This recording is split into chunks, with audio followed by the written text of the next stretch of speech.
നമസ്കാരം Shamjith Bhai to chat with Bhakthan. Thank you. Chat with ഭക്തൻ്റെ ആദ്യത്തെ എപ്പിസോഡല്ല നമ്മൾ വിദേശത്ത് വെച്ച് ഷൂട്ട് ചെയ്യുന്നത്. രണ്ടാമത്തെയാണ്. കാരണം ചാറ്റ് വിത്ത് ഭക്തൻ എന്ന് പറഞ്ഞ പോഡ്കാസ്റ്റ് സീരീസിന്റെ ഒരു ഫസ്റ്റ് എപ്പിസോഡ് ഷൂട്ട് ചെയ്ത് അൽബേനിയയിൽ വെച്ചിട്ട് ഫാസിൽ ബ്രോയും അവിടെ ഉണ്ടായിരുന്ന ഒരു നമ്മുടെ അച്ഛനും കൂടെ ചേർത്ത് ഞങ്ങൾ അവിടെ വെച്ചിട്ടാണ് ചാറ്റ് വിത്ത് ഭക്തൻ എന്ന് പറഞ്ഞ ഒരു പോഡ്കാസ്റ്റ് സീരീസ് ആരംഭിച്ചത്. അപ്പോൾ യാത്രകൾക്കിടയിലും നമുക്ക് പോഡ്കാസ്റ്റ് ചെയ്യാം എന്നുള്ളതിൻ്റെ ഒരു കൺസെപ്റ്റിലാണ് നമ്മളിങ്ങനെ ചെയ്തിരിക്കുന്നത്. നമ്മളെപ്പോഴും യാത്രയിലാണല്ലോ. അപ്പോൾ എന്തായാലും ഇപ്പോൾ ഷംജിത് ഭായിയുടെ വീട്ടിൽ, ഷംജിത് ഭായിയുടെ ലണ്ടനിൽ, നമ്മൾ UK ഇരുന്ന് നമ്മുടെ പോഡ്കാസ്റ്റ് ചിത്രീകരിക്കുകയാണ്. ഷംജിത് ഭായിയുടെ വീട്ടിൽ ഇവിടെ ഇപ്പോൾ സമ്മറാണ്, നല്ല ചൂടാണ്, വേർക്കുന്നു ഇരുന്നിട്ട്. ചെറിയ രീതിയിൽ ഫാനൊക്കെ ഇട്ടിട്ട്, കാരണം ഇവിടെ ഫാനൊക്കെ പറയുന്നത് എനിക്കൊന്ന് പല സ്ഥലങ്ങളിലും ഇല്ലാന്ന് തോന്നുന്നു. 5 വർഷം മുന്നേ വരെ ഇവിടെ ഫാനൊന്നും ആരും ഇല്ലായിരുന്നു. ഇപ്പൊ ഇത് ഈ വർഷം എനിക്ക് തോന്നുന്നത് എയർ കണ്ടീഷനിലേക്ക് പോകേണ്ടി വരും. ആ രീതിയിലേക്ക് ചൂട്. ഞാൻ കഴിഞ്ഞ ദിവസം ലഡാക്കിൽ പോയെന്ന് പറഞ്ഞില്ലേ, ഞാൻ ലഡാക്കിൽ പോയിട്ട് ഞാൻ അവിടെ ഫസ്റ്റ് ഡേ ചെന്ന ഉടനെ ലേയിൽ ചെന്നു. രാത്രി കിടന്നുറങ്ങാൻ പറ്റുന്നില്ല, ചൂട്. ഫാനുണ്ട്, ഒരു ഫാനുള്ള മുറി കിട്ടി. ഫാനുള്ള മുറി കിട്ടാന്ന് പറഞ്ഞാൽ വലിയ കാര്യമാണ്. ഫാനുള്ള മുറി കിട്ടി. ഫാൻ ഫുൾ സ്പീഡിലിട്ടിട്ടും വേർക്കുന്നു, കിടന്നുറങ്ങാൻ പറ്റുന്നില്ല, അതുപോലെ ചൂട്. ഈ തണുപ്പുള്ള രാജ്യങ്ങളിൽ ചൂട് അബ്സോർബ് ചെയ്യാൻ വേണ്ടിയിട്ടുള്ള ഈ ഇത് വെച്ചിട്ടാണ് വാളുകൾ ബിൽഡ് ചെയ്യുക. അപ്പോൾ സാധാരണ ചൂടുള്ള രാജ്യത്തിലേക്കാട്ടും കൂടുതൽ ചൂട് കാലത്ത് ഇത്തരം വീടുകൾക്ക് ഉണ്ടാവും. ഭയങ്കര ചൂടാണ്. എനിക്കൊന്നു കാലാവസ്ഥ മൊത്തത്തിൽ അങ്ങോട്ടും ഇങ്ങോട്ടും മാറിക്കൊണ്ടിരിക്കുകയാണല്ലേ. ചൂട് വരുമ്പോൾ എക്സ്ട്രീം ചൂട് വരുന്നു, ഇപ്പം മഴ പെയ്യുന്ന അറിയുന്നില്ല. തണുപ്പ് വരുമ്പോൾ എക്സ്ട്രീം തണുപ്പ് വരുന്നു. ലാസ്റ്റ് 2-3 ഇയേഴ്സിൽ ചൂട് ഭയങ്കര എക്സ്ട്രീമായിട്ട് പോയിക്കൊണ്ടിരിക്കുക. അത് കാലാവസ്ഥയുടെ മാറ്റം തന്നെ ആയിരിക്കും. അത് നമ്മളെ ഭക്ഷണത്തിനും മറ്റു കാര്യങ്ങളിലൊക്കെ അത് എഫക്ട് ചെയ്യാൻ തുടങ്ങി. ഷംജിത് ഭായ് ഇപ്പോൾ UK വന്നിട്ട് എത്ര വർഷമായി? ഒരു 18-19 വർഷം ആകുന്നു. 19 വർഷമായി. പണ്ട് കാലത്ത് എനിക്ക് തോന്നുന്നു നിങ്ങളൊക്കെ വരുമ്പോൾ തന്നെ ഇവിടെ ഓൾറെഡി ആയി തുടങ്ങിയിട്ടുണ്ട്. ആയിട്ടുണ്ടല്ലേ നമ്മൾ വരുന്ന കാലഘട്ടത്തിലാണ് ആളുകൾ ഒന്നും കൂടി വന്ന് തുടങ്ങി. ഒരു ഏർലി സ്റ്റേജിൻ്റെ ഒരു കഴിഞ്ഞിട്ടുള്ളൊരു സ്റ്റേജ് ഉണ്ടല്ലോ, ഒരു കൂടുതൽ ആളുകൾ വരാൻ തുടങ്ങിയത് ആ സമയത്ത്. ഇപ്പം നിലവിൽ ഇപ്പം ഇവിടെ UK ആൾക്കാർ കൂടുതലും മൈഗ്രേറ്റ് ചെയ്യണമെന്നുള്ള ഒരു ഉദ്ദേശത്തോടു കൂടി വരുന്ന ആൾക്കാരാണ്. ഐ മീൻ ഈ ഒരു കഴിഞ്ഞ കാലഘട്ടം വരെ, കഴിഞ്ഞൊരു വർഷം വരെ ഇപ്പോൾ റൂൾസൊക്കെ കുറേയൊക്കെ മാറി വരുന്നുണ്ട്. അപ്പോൾ പിന്നെ പഠിക്കാൻ വേണ്ടി ഒരു കൂട്ടം ആളുകൾ വരുമായിരുന്നു. അതായത് നല്ല നല്ല യൂണിവേഴ്സിറ്റികളിൽ പോയിട്ട് ഹയർ സ്റ്റഡീസ് പഠിച്ചിട്ട് നാട്ടിൽ പോയിട്ട് ബിസിനസ്സും ജോലിയൊക്കെ ചെയ്യണം എന്നുള്ള ആഗ്രഹത്തിൽ വരുന്ന ആൾക്കാർ പണ്ട് മുതലേ ധാരാളം ഉണ്ടായിരുന്നതാണ്. ഇപ്പം വെൽ നോൺ യൂണിവേഴ്സിറ്റീസ് ഉണ്ടല്ലോ, ഇപ്പം ഓക്സ്ഫോർഡ് യൂണിവേഴ്സിറ്റി എന്നൊക്കെ പറയുന്ന പോലെ അല്ലേ, അത്തരത്തിലുള്ള ധാരാളം ഗ്രൂപ്പ് യൂണിവേഴ്സിറ്റികളാണ് ഇവിടെ വേൾഡിൽ തന്നെ മുന്നിൽ നിൽക്കുന്ന യൂണിവേഴ്സിറ്റി. വേൾഡിലെ തന്നെ ടോപ്പ് യൂണിവേഴ്സിറ്റികളിൽ പോയി പഠിക്കുക. എന്റെ മകൻ ഓക്സ്ഫോർഡിൽ പഠിച്ചതെന്നൊക്കെ പറയുമ്പോഴത്തേക്കും ഒരു പ്രസ്റ്റീജ് ആണല്ലോ. പഴയ പ്രധാന ലീഡേഴ്സ് ഒക്കെ പഠിച്ചത് ഇവിടെ വന്നിട്ടാണല്ലോ. അതെ, അപ്പൊ അത്തരത്തിലൊക്കെ പണ്ട് പഠിക്കാൻ വേണ്ടി വന്ന ആൾക്കാരുണ്ട്, ഇപ്പോഴും വരുന്ന ആൾക്കാരുണ്ട്. പക്ഷെ പിന്നീട് മൈഗ്രേഷന്റെ ഭാഗമായിട്ട് മൈഗ്രേറ്റ് ചെയ്യണം എന്നുള്ള ഒരു ഉദ്ദേശത്തോടു കൂടി ആൾക്കാർ പഠിക്കാൻ വരുന്നവരൊക്കെ മാറി. അപ്പോൾ ഷംജിത് ഭായ് എങ്ങനെ ഇവിടേക്ക് വന്നത്? ഞാൻ പഠിക്കാൻ വേണ്ടി തന്നെ വന്നത്. ഞാൻ ഇവിടെ നിൽക്കണം എന്നുള്ള ഉദ്ദേശം ഉണ്ടായിരുന്നു. അങ്ങനെ ഉണ്ടായിട്ടുണ്ടോയെന്ന് ചോദിച്ചാൽ തുടക്കത്തിലില്ലായിരുന്നു. കാരണം ഞാൻ വന്ന സമയത്ത് ഞാൻ എൻ്റയർലി ഡിഫറെൻറ്റ് ഒരു ലോ ഒക്കെ കഴിഞ്ഞ് പ്രാക്ടീസ് ചെയ്യുക എന്നുള്ള സമയത്താണ്, ചെറിയ രീതിയിലൊരു സോഷ്യൽ ആക്ടിവിറ്റീസൊക്കെ ആയിട്ട് നടക്കുന്ന സമയത്താണ് പെട്ടെന്നൊരു ദിവസം എൻ്റെ ഫാദറും ഉപ്പയും ഉപ്പയുടെ ബ്രദറും കൂടി പ്ലാൻ ചെയ്യുന്നത്, ഇവിടെ നിന്നാൽ ശരിയാവില്ല, let him go and do ഒരു MBA പഠിച്ചോട്ടെ, പുറത്ത് പോയിക്കോട്ടെ എന്നുള്ളത്. ഞാനും പ്രതീക്ഷിച്ചിട്ടില്ലായിരുന്നു. എൻ്റെ മനസ്സിൽ UK പോയിട്ട് പുറത്തേക്കുള്ള ഒരു ചിന്ത പോലും ഇല്ലാത്തൊരു സമയത്ത് അങ്ങനെയാണ് ഇങ്ങോട്ട് വരുന്നത്. ഒരു മാസം കൊണ്ട് പാസ്പോർട്ട് അപ്ലൈ ചെയ്യുന്നു, പാസ്പോർട്ട് കിട്ടുന്നു, പെട്ടെന്ന് പോയിട്ട് IELTS കോച്ചിങ്ങിന് പോകുന്നു. ആ സമയത്ത് അത് വേണം. അങ്ങനെ ഞാൻ ഒരു 15-20 ദിവസം കോച്ചിങ്ങിന് പോയി. അത്രയും വർഷം മുൻപ് IELTS ഒക്കെ ഉണ്ടോ? ഉണ്ട്. പിന്നെ അത് കുറച്ച് സ്ട്രിക്റ്റ് ആയിരുന്നു. 6 അങ്ങനെ സ്കോർ കിട്ടി, അഡ്മിഷൻ കിട്ടുന്നു. ഒരു 2-3 മന്ത്സിനുള്ളിൽ എൻ്റെ ലൈഫ് ചേഞ്ച് ചെയ്തു. ഐ മീൻ നാട്ടിൽ നിന്നുള്ള എല്ലാ പരിപാടികളും നിൽക്കുന്നു. അങ്ങനെ പ്രതീക്ഷിക്കാതെ അങ്ങോട്ട് എത്തി. അതാണ് എൻ്റെ. ഇവിടെ വന്നില്ലായിരുന്നെങ്കിൽ എന്താകുമായിരുന്നു? ഇവിടെ വന്നില്ലായിരുന്നെങ്കിൽ ഞാൻ ആഗ്രഹമില്ലായിരുന്നു ചെറുപ്പത്തിൽ. എൻ്റെ രാഷ്ട്രീയക്കാരനാണോന്നായിരുന്നു. എൻ്റെ ആഗ്രഹങ്ങൾ ഇങ്ങനെ കാലത്തിനനുസരിച്ച് മാറിക്കൊണ്ടിരിക്കുന്ന ഒരു സിറ്റുവേഷനാണ് എനിക്ക് തോന്നിയത്. തുടക്കത്തിലെല്ലാം പിന്നെ നമുക്ക് വലിയ ആഗ്രഹങ്ങളൊന്നും ഇല്ല. പക്ഷെ ചെറിയ പ്രായം കഴിഞ്ഞ് തുടങ്ങുമ്പോൾ തന്നെ എൻ്റെ ഫാദറിൻ്റെ ഒരു ബ്രദർ പോലെ ഫ്രണ്ടും, വളരെ ക്ലോസ് ഫ്രണ്ടുമാണ്. ആ പുള്ളിയാണ് നമ്മളെ ഫാമിലിയിൽ ഒരു എക്സ്പോർട്സ്, ഫുഡ് ബിസിനസ്സൊക്കെ സ്റ്റാർട്ട് ചെയ്ത് നല്ല രീതിയിൽ ഇങ്ങനെ വന്നു. ആ കാലഘട്ടത്തിൽ നമുക്ക് ഒരു റോൾ മോഡലായി ഇങ്ങനെ കാണാം. അപ്പോൾ നിങ്ങൾക്ക് ഫാമിലി ആയിട്ട് എക്സ്പോർട്ടിംഗ് ബിസിനസ് ഉണ്ട്? അതെ, ഫാമിലി. അപ്പോൾ ഞാൻ അത് അവിടെ പോകുന്നു, കാണുന്നു, ഫാദറിൻ്റെ കൂടെ പോകുമ്പോൾ അങ്ങനെ കാണുന്നു. അത് എൻ്റെ മനസ്സിലിങ്ങനെ ഉണ്ട് എപ്പോഴോ. പിന്നെ ഞാൻ ഈ കോളേജിലെത്തുമ്പം പെട്ടെന്ന് പൊളിറ്റിക്സിലേക്ക് പോകുന്നു. കാരണം എൻ്റെ ഗ്രാൻഡ് ഫാദറിന് ചെറുതായിട്ട് പൊളിറ്റിക്കൽ ഇതുള്ള താല്പര്യമുള്ള ആളായിരുന്നു. അത് ഞാൻ പിന്നെ വളരെ സജീവമായി, പ്രതീക്ഷിക്കാതെ അതിൻ്റെ ഭാരവാഹിത്വം ഏറ്റെടുത്തു. സംസ്ഥാന തലത്തിലൊക്കെ ഭാരവാഹി. ഇപ്പോഴുള്ള കുറേ ലീഡേഴ്സിൻ്റെ ഒക്കെ കൂടെ, യങ് ലീഡേഴ്സിൻ്റെ ഒക്കെ കൂടെ നമ്മളെ ഹൈബിയൊക്കെ ഒന്ന് ചെയ്തല്ലോ, ഇത്ര ആളുകളുടെ കൂടെയൊക്കെ പ്രവർത്തിക്കാൻ പറ്റി. കാര്യത്തിനോട് പറയായിരുന്നു അടുത്ത തവണ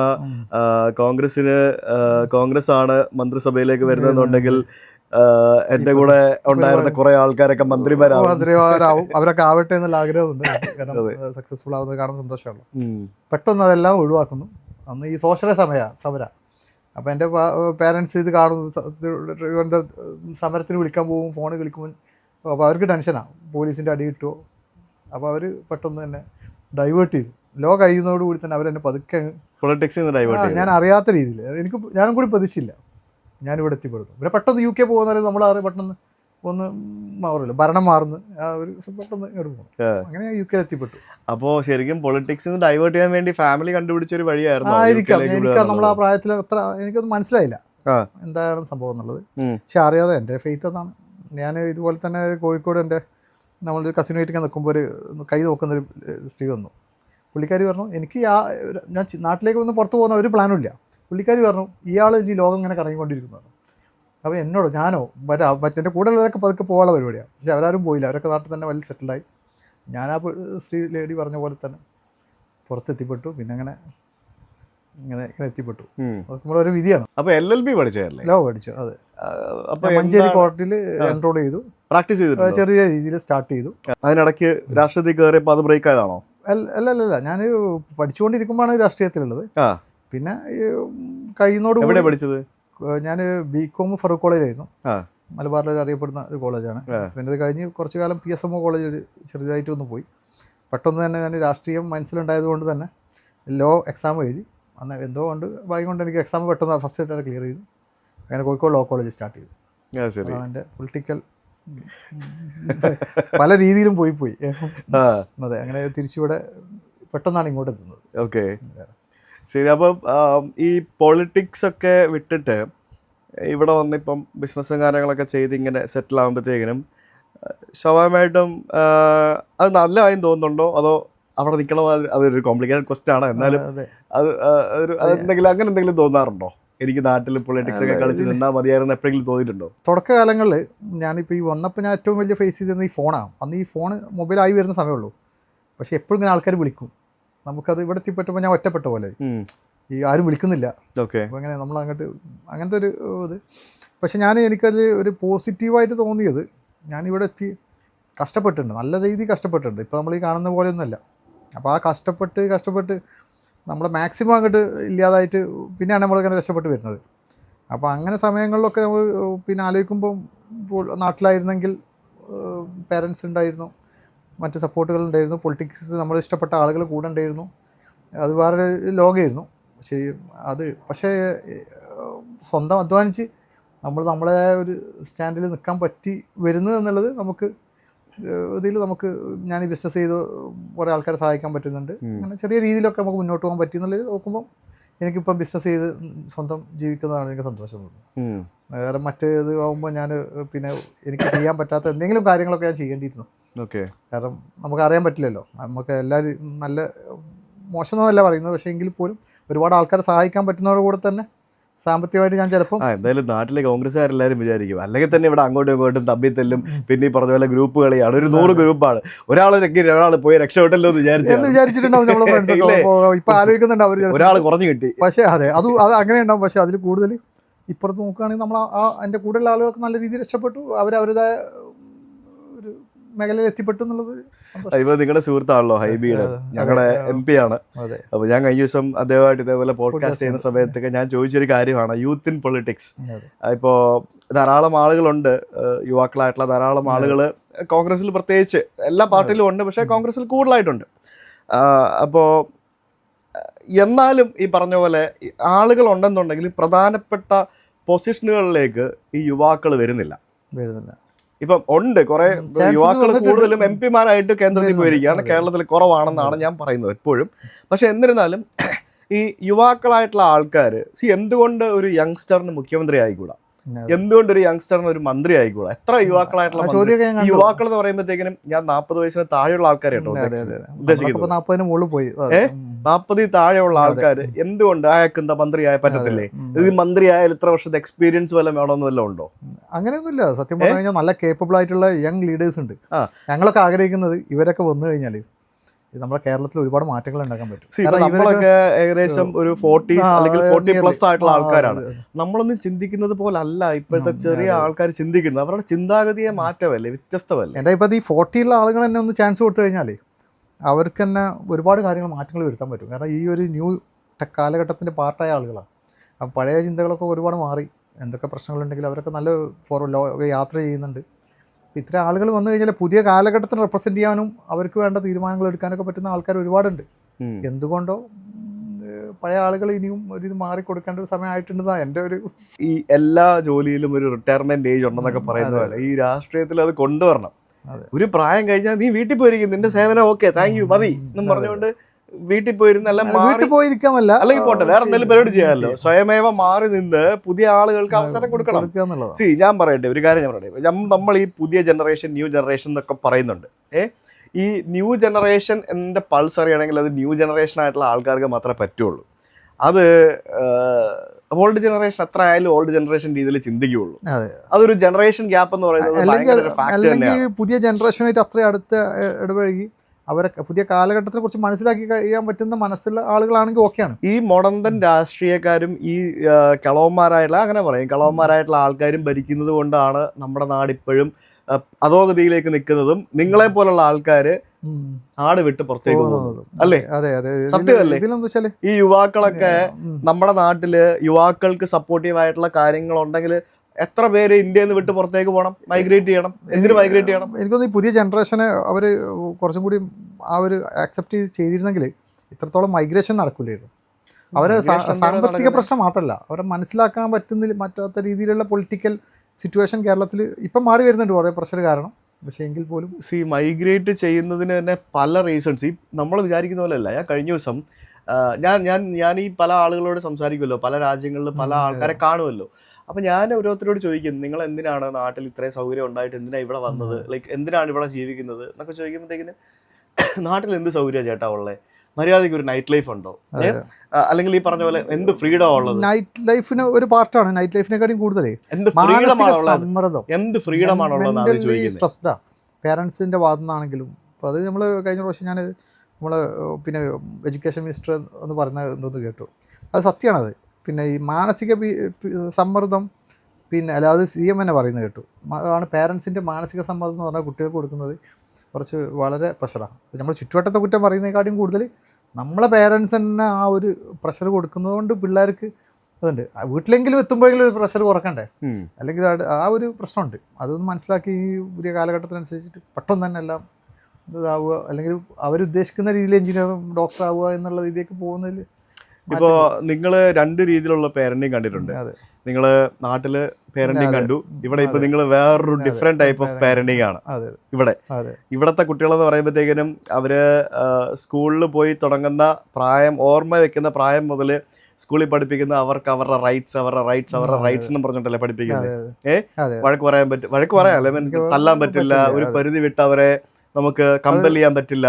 അവർ ഇൻഡിവിജ്വൽ ആയിട്ടാണ് നമ്മൾ കാണുന്നത്, ഒരു ഇൻഡിവിജ്വൽ വ്യക്തിയായിട്ടാണ് കാണുന്നത്. നമ്മുടെ നാട്ടിൽ ഇപ്പോഴും നമ്മൾ പലരും അത്തരത്തിലുള്ള ഫ്രീഡം കുട്ടികൾക്ക് കൊടുക്കാതെ നീ ഡോക്ടർ ആവണം എന്ന് പറഞ്ഞ് ഞാനാ തീരുമാനിക്കുന്നത് എന്റെ മോൻ ഡോക്ടർ ആവണം. അങ്ങനെ ഡോക്ടറായ ഒരുപാട് ആൾക്കാരെ എനിക്കറിയാം, പേരൻസിന്റെ ആഗ്രഹപ്രകാരം ഡോക്ടറായ ആൾക്കാരുണ്ട്. അതെ, മോശം എന്നല്ല കേട്ടോ പറയുന്നത്. പിന്നെ അവർ രക്ഷപ്പെട്ടു പോയിട്ടുണ്ട്, പക്ഷെ എങ്കിൽ പോലും അതെ അവരുടെ ഇഷ്ടങ്ങൾ വേറെ എന്തൊക്കെ ആയിരുന്നു. അതെ, അപ്പോൾ ഈ ഒരു പാരന്റിങ് ഡിഫറൻസിനെ എങ്ങനെ കാണുന്നു? അതിൽ സത്യം പറഞ്ഞാൽ വ്യക്തികളെ നോക്കുമ്പം ആ ഒരു ചോയ്സ് എപ്പോഴും സ്വന്തം ഇഷ്ടപ്രകാരം എടുക്കുന്ന ലൈഫ് നന്നായാലും മോശമായാലും അയാൾക്ക് പിന്നെ തിരിഞ്ഞു നോക്കുമ്പോൾ അതൊരു ഹാപ്പിനെസ്സാണ്. നാം എൻ്റെ ഇഷ്ടപ്രകാരം ഒരു കാര്യം ചെയ്തു, അത് വർക്കൗട്ടായി എന്ന് പറയുന്നത്. മറ്റൊരു പ്രഷർ കാരണമാകുമ്പം അയാൾ ഇനീഷ്യൽ സ്റ്റേജിൽ ഒരുപാട് പ്രഷർ, അത് പാളിപ്പോയി കഴിഞ്ഞാൽ സ്വയം എടുക്കുന്നതിനെക്കാട്ടും കൂടുതൽ മാനസിക സമ്മർദ്ദം പാരൻറ്റിങ്ങിൻ്റെ ഭാഗത്തുനിന്ന് ഭയങ്കര ഒരു പ്രയാസം തന്നെയാണ്. ഇപ്പം എന്നെ സംബന്ധിച്ചിടത്തോളം ഇപ്പം ഇങ്ങോട്ട് വിട്ടു, എന്നുള്ളത് കൊണ്ട് ഞാൻ ഇവിടെ നിന്ന് ഞാൻ പിന്നെ എങ്ങനെ രക്ഷപ്പെട്ടതുകൊണ്ട് കുഴപ്പമില്ല. നേരെ മറിച്ച് ഞാൻ ഇവിടെ നിന്ന് രക്ഷപ്പെട്ടില്ലെങ്കിൽ എൻ്റെ താല്പര്യം വേറെ ആയിരുന്നു. അപ്പോൾ എനിക്കൊരു കൺഫ്യൂഷനായി. എൻ്റെ പേരൻറ്റ് എന്നെ അവിടുന്ന് ഇങ്ങോട്ട് മൂവ് ചെയ്തതുകൊണ്ട് വന്നതാവും. ഇപ്പം ഞാൻ നന്നായതുകൊണ്ട് അതൊരു പോസിറ്റീവായി. ഇവിടെ ആ ചോയ്സ് ഉണ്ട്. ഇവിടെ എൻ്റെ മോനോട് ഇപ്പം ഞാൻ പറയുകയാണ്. അപ്പോൾ എൻ്റെ മോനോട് എനിക്ക് പറയാൻ പേടിയാണ്. ഞാൻ ആലോചിക്കും, അപ്പോൾ എൻ്റെ ആഗ്രഹം ചിലപ്പം ബിസിനസ്സിലേക്ക് വരുത്താനാണെങ്കിൽ ചെറുതായിട്ട് ഇതൊക്കെ നോക്കടാ എന്ന് പറയുമ്പോൾ എന്നോ ഞാൻ ഇതാന്ന് പറയുമ്പോൾ ഞാൻ പതുക്കെ സൈലൻ്റ് ആവും. നാട്ടിലായിരുന്നെങ്കിൽ ഇപ്പോൾ ഫാദർ എന്താണോ പറയുന്നത്, എൻ്റെ കാര്യം മാത്രമല്ല കേട്ടോ ഞാൻ പറയുന്നത്, പുതിയ അതിലേക്ക് പോവുകയാണ്. അതാണ് പിള്ളേർ പെട്ടെന്ന് ഒരു സ്റ്റേജ് കഴിയുമ്പോൾ അവർ ഇൻഡിപെൻഡൻ്റ് ആവുന്നതോടുകൂടി അവർ പെട്ടെന്ന് ഓടുക നാട്ടിൽ നിന്ന്. അപ്പം പാരൻസിനെ പിടിച്ചു വെക്കാൻ പറ്റില്ലല്ലോ. നമുക്കൊരു 18 വയസ്സ് 20 വയസ്സ് വരെ പിടിച്ചു വെക്കാൻ പറ്റുള്ളൂ. അത് കഴിയുമ്പോൾ അങ്ങനെ ഓടിപ്പോയതാണ് ഇപ്പോൾ ഇവിടെ വന്ന് ഫാസിൽ ബ്രോ പറഞ്ഞ പോലെ. ഫാസിൽ ബ്രോ ലണ്ടനിൽ വന്ന സമയത്ത്, പുള്ളി നാട്ടിലാണല്ലോ എപ്പോഴും, ലണ്ടനിൽ വന്ന സമയത്ത് കുളിച്ചോണ്ടിരിക്കാൻ നേരം ടവലെടുത്താൽ മറന്നുപോയി. മോനോടാ മോനെ ടവലൊന്നും എടുത്തോണ്ട് തന്നടാന്ന് പറഞ്ഞപ്പോഴത്തേക്കും പപ്പാ ദാറ്റ്സ് നോട്ട് മൈ ജോബ്. അത് ഇടയ്ക്ക് പിള്ളേർ പറയും. പിന്നെ അതെ നമ്മളെവിടെ എടുത്തില്ലെങ്കിൽ 2 എണ്ണം കൊടുക്കും. പപ്പാ ദാറ്റ്സ് നോട്ട് മൈ ജോബ്, നിങ്ങളുടെ ടവല് നിങ്ങൾ വേണമെന്ന് എടുക്കുക പറയുന്ന പോലെ അല്ലേ. കൾച്ചറൽ ഡിഫറൻസ് ഭയങ്കരമായിട്ട് ഉണ്ടല്ലോ. പക്ഷെ നമ്മൾ കൾച്ചറൽ ഡിഫറൻസ് ഉണ്ടെങ്കിലും ഇവിടെ എനിക്ക് തോന്നുന്നു ഒന്നും കൂടി ഇപ്പം അത്ര ഫാസ്റ്റായിട്ട് ചേഞ്ച് ചെയ്യുന്നില്ല കൾച്ചറൽ ചേഞ്ചസ്.